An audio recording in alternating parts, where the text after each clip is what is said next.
Hello beautifuls, this is Aromie here and welcome back to Cinderella Phenomenon. So if you guys have noticed, usually I upload Cinderella Phenomenon on Mondays, Wednesdays, and Fridays. But since the route have plenty of guys, there's 5 in total, I thought for the month of September I will be making it a regular upload Monday through Saturday. So you guys can be excited for that.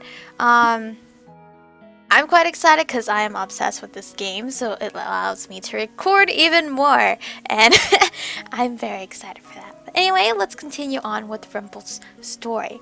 I do not think anyone will be able to help me.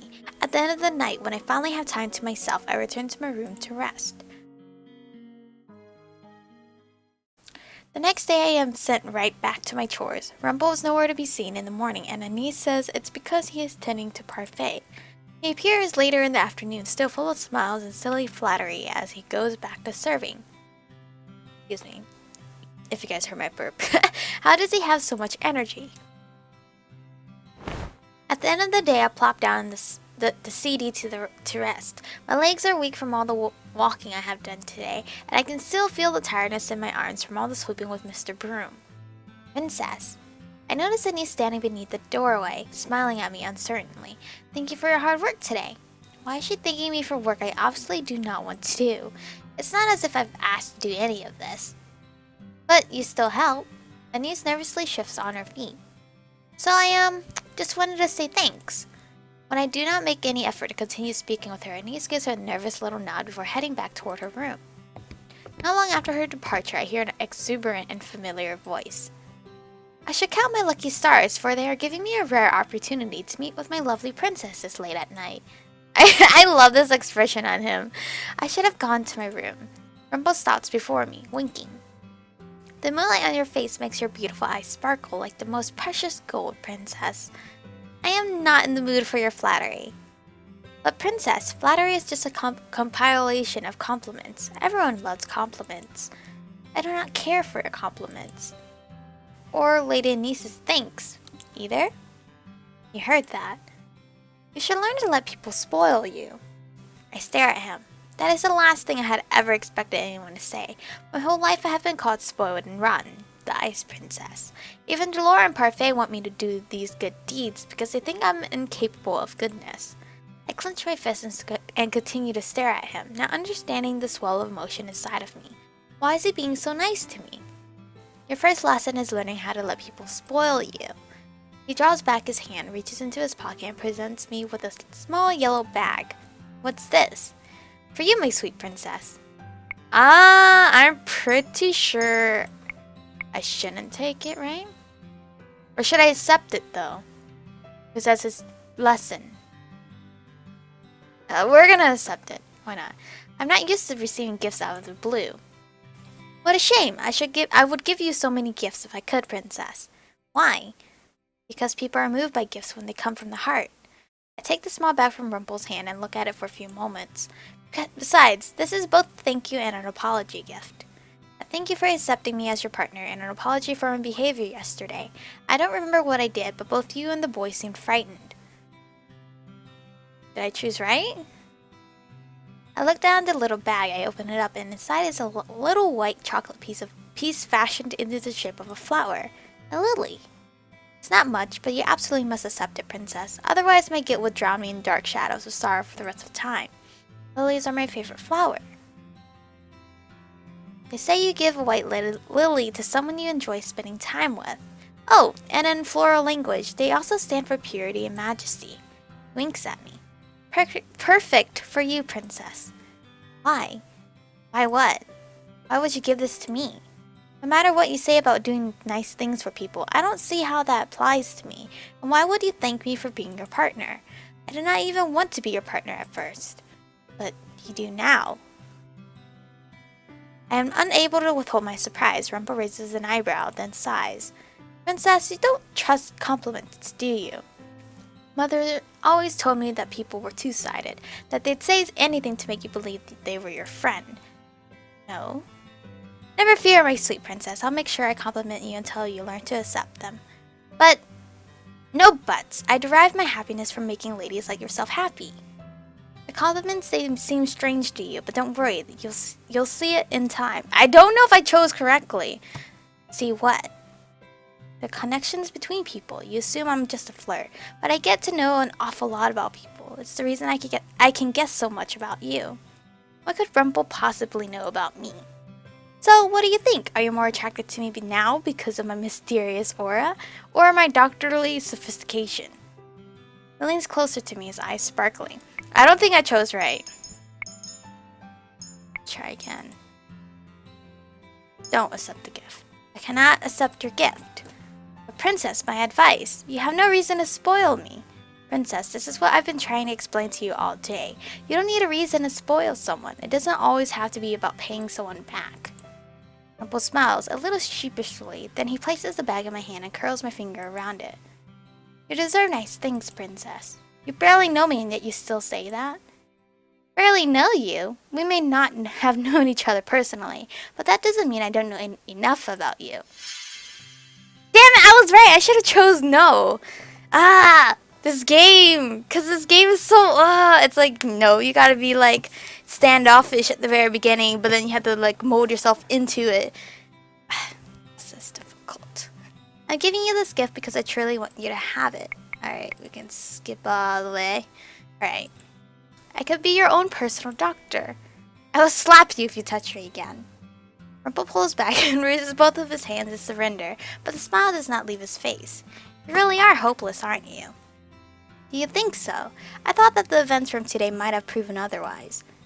Oh, speaking of which, I read over my journal earlier. His expression becomes oddly solemn. Shall I enlighten you? Why would you tell me all this? Oh, you're not interested? I thought you might be since I was your partner.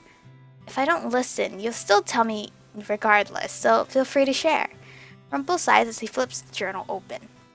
Unfortunately, it was not much. The memory began coming together again as I was reading, but a lot of it still doesn't make sense. I glanced down at the entry he has stopped at. Look at the bottom of the page, Princess. I followed his gaze to the bottom of the page and paused, noticing a conspicuous gap. There is no signature, and I always sign the end of every entry I write. I wonder if that might be the final piece of the puzzle. The final piece of your curse? If my name refuses to show up in the book, it may very well be the final memory I need to regain. You'll believe that the signature will be what gives you your true name, then. I have a feeling that might be the case. It was the first thing I noticed when the entry appeared. That would explain why the boy in town didn't know my name either. And there's something else. Something else that is missing. The journal entry is cryptic at best. Vague, almost like an incomplete puzzle piece. I stare at him, not understanding. Slowly, Rumpel begins to explain. It says here that the boy's family rushed him to my clinic. He had a terminal illness that I could not cure. He was at death's door and I couldn't save him. But he's still alive, isn't he? He even said you saved him. Yes, there is a resolution in the journal, but it's not very helpful. I glanced down at the journal entry as Rumpel continues to speak. I refused to give up. I knew that there had to be a way to save the boy. I never gave up on my patients. In the journal entry, I described someone who came to help me save the boy. He lifts the book and points to the words, reading them aloud. I met her for the first time tonight. She told me she had some way to help the boy, so we struck a deal. I hope I do not come to regret this. It was a witch doctor. He snaps the journal shut, startling me. He sighs as he runs a hand through his hair. That's it. Someone helped me somehow, and I made a deal. I'm assuming this is related to my curse, but I can't say how. Why did you write so vaguely? I wish I could ask my past self that same question. So in the end, you're still not sure when you were cursed. Rumpel pauses, then shakes his head. I believe it started here. Not the curse, but the events that led to it. There's a reason this is the first memory to be triggered. It's important. For a few moments, the two of us are quiet. Rumpel's curse is a mystery. Not because he is hiding it like Karma is, but because he does not understand it himself. After a few moments, Rumpel begins to laugh. Breaking the silence, I look at him startled. What's so funny? Oh, it's not funny, it's just... This is all very mysterious, isn't it? And my mysterious past makes me more alluring, doesn't it? Only Rumpel could take such a serious moment and change it into this. Well, what do you think, Princess? Are you drawn into the mystery of it? I have no choice. You'd tell me even if I didn't want to know. Oh, but you do. I could see the curiosity in your lovely golden eyes. And I could see it earlier today, too. Thank you for accompanying me to town. I believe that I only met the boy because you were there to guide my way. We were looking for medical supplies. That boy appeared through mere coincidence. No, it was more than coincidence. It was destiny. Fine, whatever you say. Listening to him is exhausting. It makes me realize how tired I am. And all of these revelations are making my head spin. I'm going to bed now. I'm too tired for this. It has indeed been a busy day. We will continue this enlightening discussion some other time. Perhaps. I turn to walk away with the little chocolate in my hands. As I walk back towards the darkness of the hallway, Rumpel's soft voice echoes behind me. Sweet dreams for princess. Oh my gosh! So cute! So cute. A compliment's value. Cute. We waited, but the children didn't come, did they? They promised to be back today. We even crossed pinkies. Promises are futile or futile? I don't know. Dearest heart. But I've told you before and I'll tell you again. People are selfish creatures. They will always put their own well-being before others. No one does anything selflessly. To put your trust in someone is weakness, Michiko. Even those that make promises will only keep them if it benefits them. And you, my sweet, were obviously not beneficial to those children. So they didn't like playing with me? No, they did not. Come here, darling. You don't need those other children. The two of us can play together as we always do. I can always trust you, Mother. Right, Mother? Of course, my love. No. Couldn't even trust our own mother. My head feels foggy. Maybe it was because it took me forever to fall asleep yesterday. And then, to make things worse, I ended up having that dream. Mother, you're the only one I can trust. Right? I slowly slide out of my bed and make my way over to my dresser. The little bag is still where I left it last night. I open it up and let the little white chocolate lily fall into my hand. Oh, it's cute! I thought it was just like a flat piece of chocolate. I didn't know it was like an actual 3D looking lily chocolate. Is he really trying to help me? Are you gonna eat that chocolate? Because that chocolate's gonna melt or something's gonna go wrong with it. I remember his face yesterday and his bright smile as he presented this to me. I slowly run my fingers across the delicate white petals. I couldn't have known lilies were my favorite flower. There's no reason to be sentimental about something like this. It's just silly. I am about to put the flower back in the bag, but I stop, eyeing it once more. Slowly I bring it to my lips and bite off a small petal. It is actually pretty good. I stuff the little flower back into the bag and make my way downstairs. Okay, at least she ate it. At least it didn't go bad. The Martin is not busy this early in the morning, but everyone is starting on their chores. At least I assume as much when I see a niece and then Watts, who's helping her stack things. Then I hear rising voices and realize that not all is calm. At least I don't have to pretend to be something I'm not. You say you're not pretending when you go around flirting with all of the female patrons day in and day out. You cannot seriously mean all of the drivel you spout. Karma and Rumpel stand on opposite sides of a table, staring each other down. A teacup filled with what looks to be cool tea sits close to Karma, abandoned. Flirting with a lady is not a crime. One day your flirting is going to getting you into even more trouble than it already has. I've never had a lady said I mistreated her, not once. Oh, I'm sure many could attest to being more than slightly annoyed. You're only jealous that I can speak to ladies without a disguise, aren't you? Aren't you, sorry. Karma slams his hand down on the table, shaking it. The tavern grows quiet. Watts looks over, his eyebrows furrow with worry. If you so much as make one more comment about my curse, then stop making comments about how I speak. The two continue to glare at each other. It's almost like it looks as if Karma might circle the table and slap him. The fight freezes as Jurian strides up to the two men. It's too early for the two of you to already be at each other's throat. But he started it. All I did was make a comment. He was the one that picked a fight. There you go again, twisting words.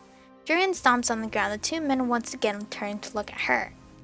It's my job to break up unnecessary fights, and I will do it. If you two must continue fighting, go do it somewhere else, like the forest where you can't disturb anyone. Both men turn away from each other, obviously agitated. Rumpel's expression is cloudy as he makes his way to the bar to begin helping set the tables. Jurin notices me watching. She waves at me with a terse smile on her face. Sorry I had to wake up to that, Princess. I shrug as I make my way over to Mr. Broom. It is like waking up to two children arguing. Agreed, wholeheartedly. Jurin sighs before looking at me thoughtfully.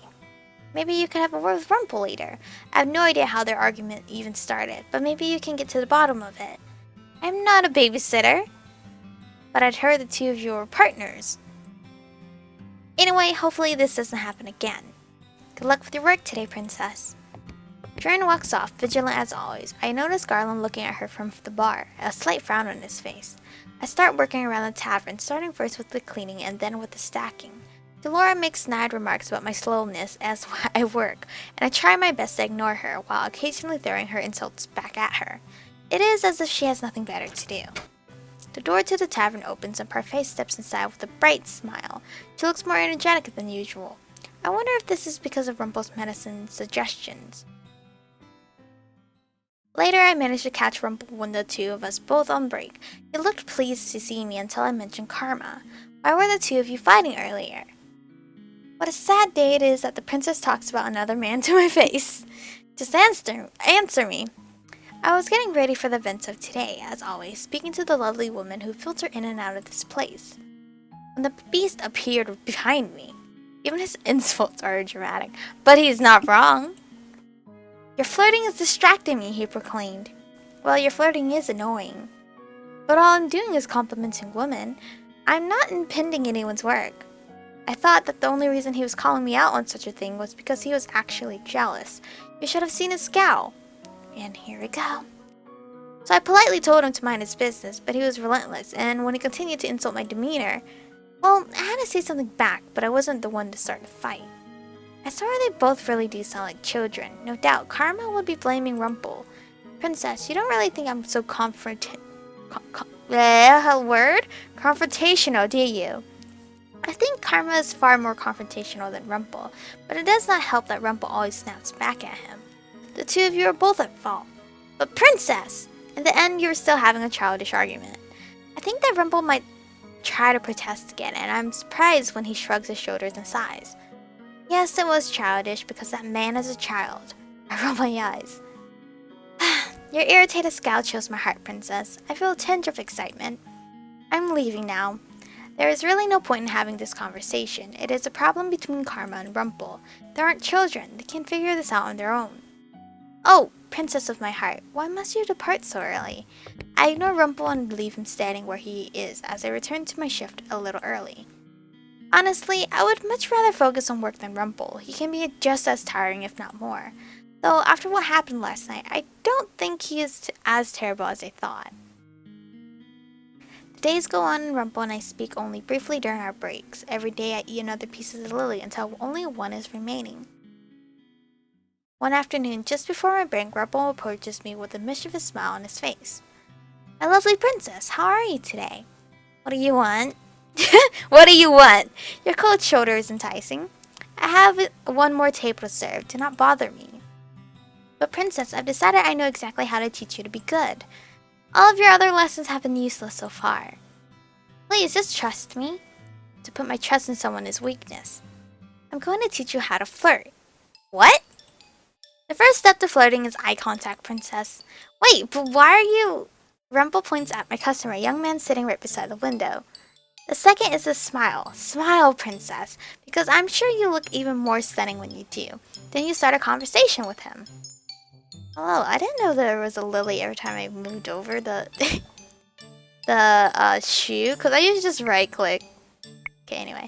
Body language is important. There are certain signals that key men into the fact that a woman is interested in them. I think playing with your hair is one. A gentle tap on the shoulder is another. I should have expected Rumpel's about this sort of nonsense.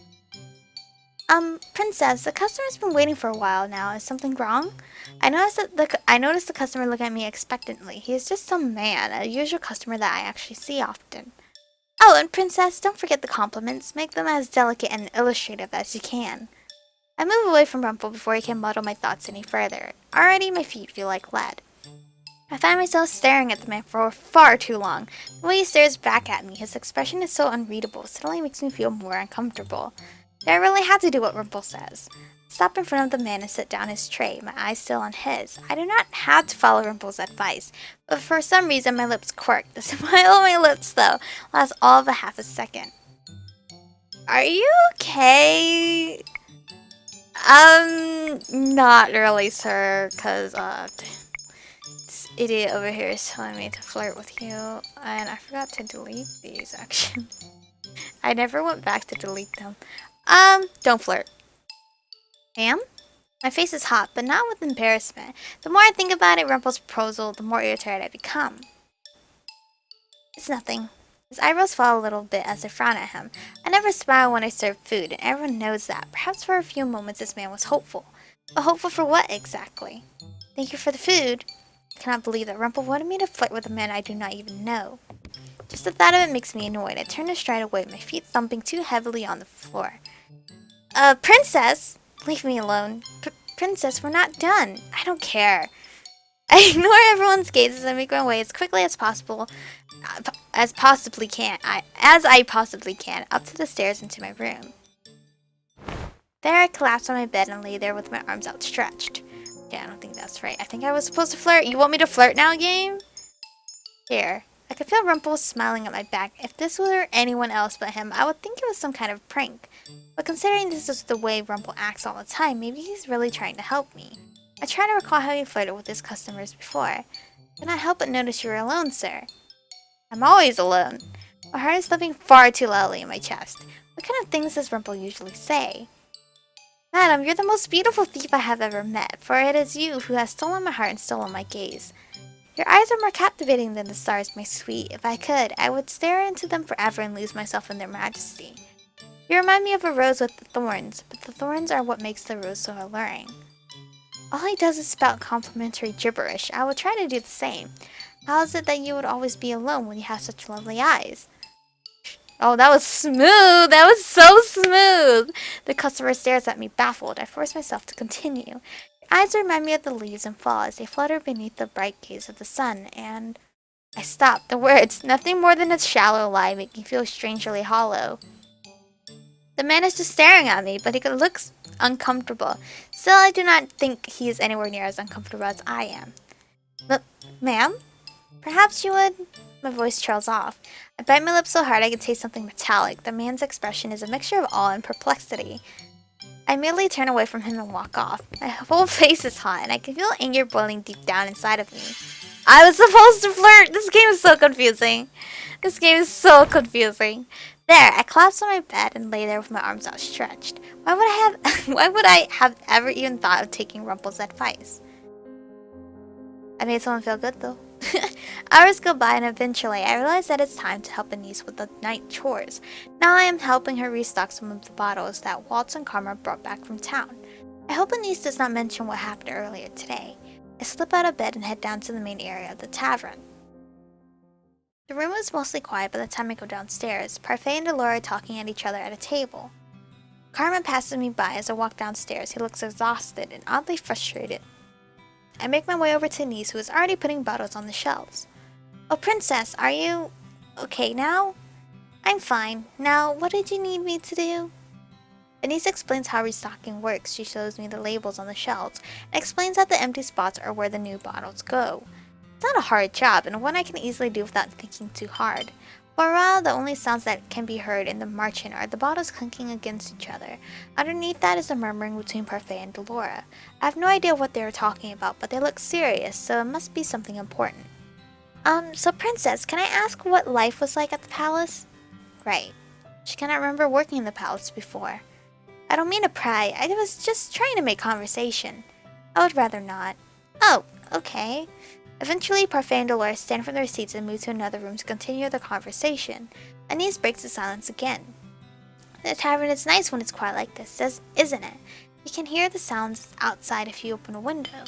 My hands move stiffly, placing bottles on shelves by label. All I want to do is get the work done and then return to my room.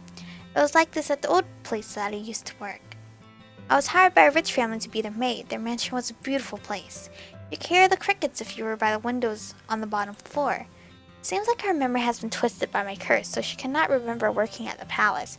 All she remembers is working for a rich family. It was a nice place, Princess. There was a girl close to my age that had a radiant smile. Radiant smile? She must be talking about Emmy.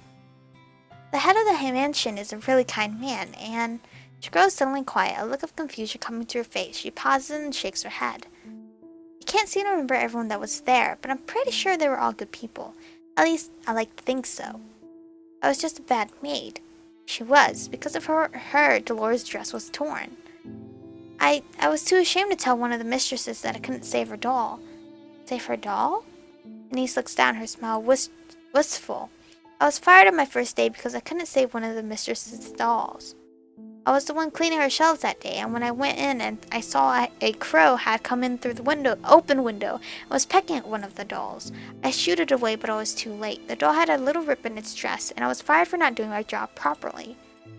So it wasn't Anise who ripped Dolores' dress, but a bird. Is this why Dolores insisted Anise deserves an apology? What happened after you were fired? Lady Parfait found me on the streets. I couldn't go back to my aunt's house, not after what happened. She never liked me anyway. Anise's face clouds briefly with sorrow, but the expression is short-lived. I can never forget the day I met Lady Parfait. I told her I would be able to help her and anyone else that got sick, that I can even do all the cooking since I'd been making meals for my father since I was a young girl. I begged her to take me in, and she did. I owe Lady Parfait a lot. Why didn't you go back to your father after you were fired? My father passed away a while ago. My mother died giving birth to me. My father was an herbalist, and he taught me a lot while he was still with me. So before Rumpel came in, I helped Lady Parfait with her herbal remedies. So you have no one. That's what I thought, but now I have everyone here. The merchant is my family now. Family? Princess, we're all happy to have you here too. You really help out around the merchant, and I can tell Rumpel's happy to have you as a partner. The memory of what happened today slowly seeps back into my mind. I cannot help the irritation bubbling inside of me. I know he's a little overwhelming, but I'm pretty sure Rumpel's really trying to help you, just like he's helping Lady Parfait. It's not the same thing at all. The two of us continue working until Anise makes another wistful comment. The place I worked before this. I felt like there was a warmth in that gigantic home, but it was stifled. That place isn't warm at all. I speak the words without even meaning to, and Anise looks up at me curiously. King suddenly started speaking to me when Mother died, but it was never enough. Before that, he was cold and distant, and even now, he favors his new wife and children over me. There were people, but they all wore fake smiles, and my father, he was the worst of all. I may as well have never existed to him. Princess, I'm sorry. For what? You're talking about the palace, right? The king always seems so nice. Put his kingdom before his children. Anise fidgets nervously. I'm sorry. Apologies are not going to change the past. Sometimes apologizing seems like all we can do when we can't change something that's already happened. I think about Anise who tried to save my doll and the way I fired her that day. Rumpel told me once that all I had to do was listen to people to sympathize with them. Could that also be true for finding out the truth? All I can do is make up for what I did to her is apologize! Duh! I'm sorry. Anise looks at me, clearly shocked. She stares for a few moments before I scowl at her. Staring is rude. Oh, I was just... Why are you apologizing to me, Princess? It is for something I did that you wouldn't remember. That I wouldn't remember? You should tell me. I promise I wouldn't hold it against you. It's not important. Anise's eyes are suddenly downcast, and no matter what the attempt, her smile isn't as bright as it once was. I quickly finish stacking the bottles on the shelves. I'm done. Anise turns to look at me with an unusually tired expression on her face. Thank you for listening to me, Princess, and for telling me a little bit about yourself, too. I feel like I might have said too much. I do not respond to Anise, but instead chose to head out the front door. Anise asks where I'm going, but I just ignore her. Did I chose wrong? I gotta remain silent this game. It's not her fault that the doll was in the shape that it was. I fired her prematurely, even though she didn't give me the entire story. But she could be lying to me. Says she did not bring it up because she was ashamed, but it is far more likely that she's just making excuses for her incompetence. But then, what reasons would she have for telling me that now? My heart plummets to the pit of my stomach and I suddenly feel dizzy and irritated. Anissa's eyes are so— What? Wait. It's neither? This doesn't— It doesn't do anything to the story? I don't know. I think about heading to town, but then reconsider. I decided to head to the forest instead. I don't know. I don't think that even made a difference. I chose both, and it still gave me, like, nothing. I don't know. That was a bit weird. I make my way to the forest clearing. In the dark, everything feels a lot more comfortable. Here, I do not have to pretend to listen to anyone, and I do not have to talk about myself. But we're gonna stop it here for today. That part was really confusing me. I have no idea.